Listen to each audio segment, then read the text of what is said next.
What's going on, everybody? Triple Crown 24 back today. I'm very happy to be back.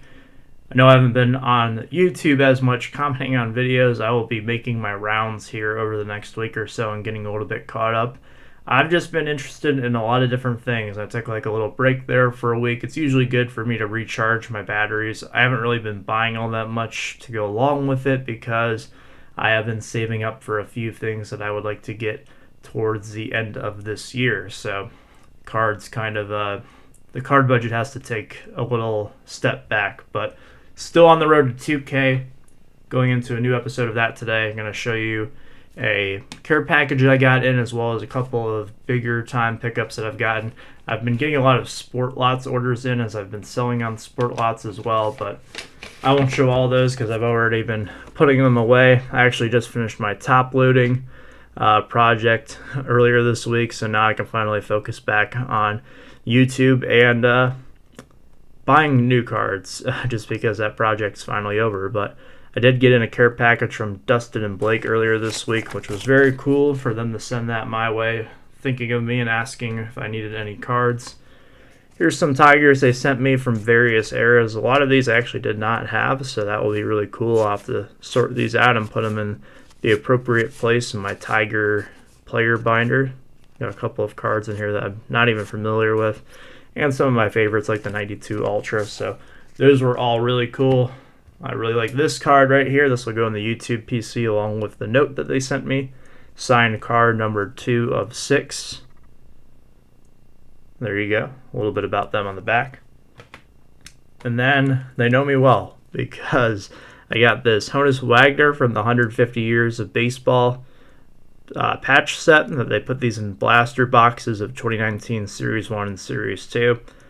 Really an inexpensive set to put together overall. And I know some people are not big fans of the commemorative patches. For me, I really enjoy them. I think that this design looks great this year. Sometimes it's a swing and a miss for Topps on the commemorative patch design, but I think this one is really cool, and it gives me a good variety of players, which is really what I look for in certain sets, because I don't get the variety with my main PC, which they also hit on in this care package, and that would be this sweet Miggy relic from Topps Tribute 2015.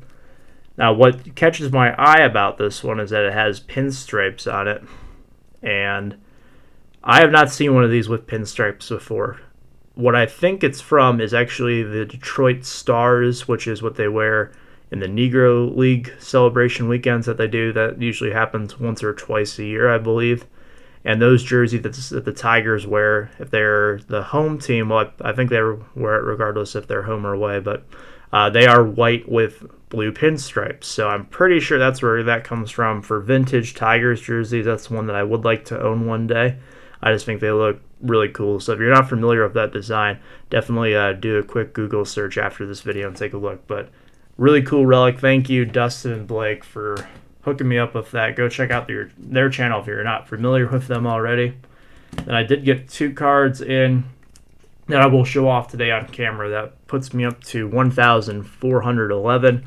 Among some of the cards I've gotten on Sport Lots, some inserts and lower end parallels. But this one stood out to me on eBay. I went back and forth with the seller on it, and I got it for a price that I was willing to pay on best offer. We'll put it that way. I won't pretend like it was a great deal or anything, but something that I was willing to pay, and it's a one of one. This is the cyan printing plate. So my preference, if you listen to my Super Collectors podcast, which I'm hoping to record one next week, hopefully, with Ray I Collect Ichiro.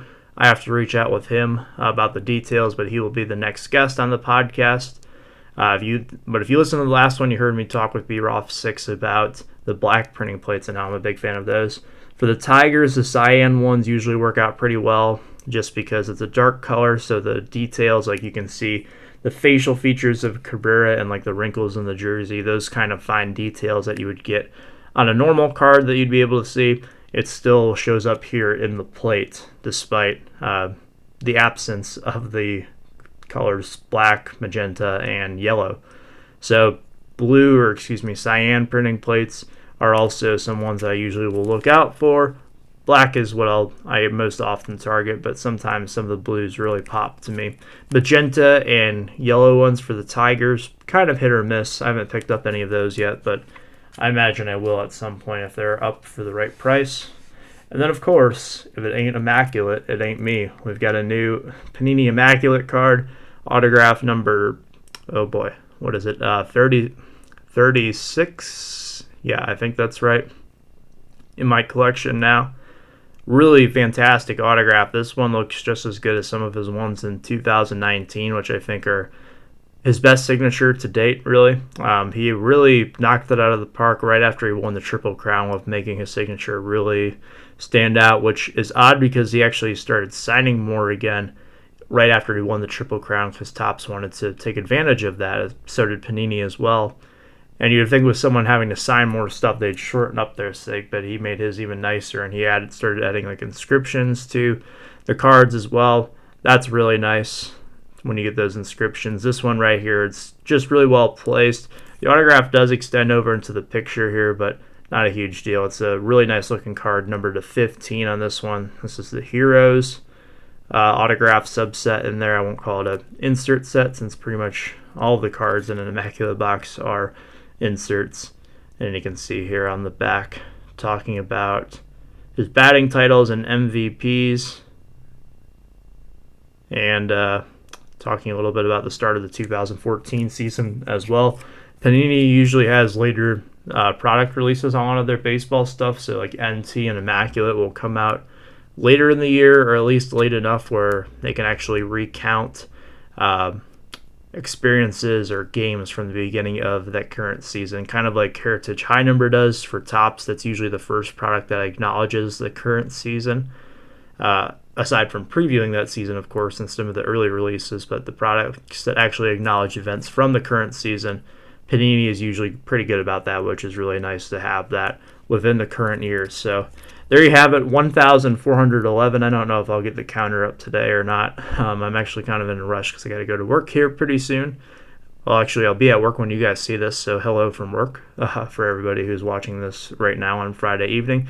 But I hope you guys have a great weekend. I'm going to try to get some footage of the show that I go to this weekend. No promises that I'll be able to do it. I have a pretty busy weekend ahead of myself, but hopefully get a video up for you guys early next week with that. And then I've got some more pickups coming in as well. But thank you so much for your support. I'm going to really try to focus on watching some videos here in the next week or so to get myself caught up. So if you see me going back into your footage a little bit, just know that I'm there, and I'll be watching even if I'm not commenting. So thank you guys so much again. I will see you next time. Have yourselves a good one.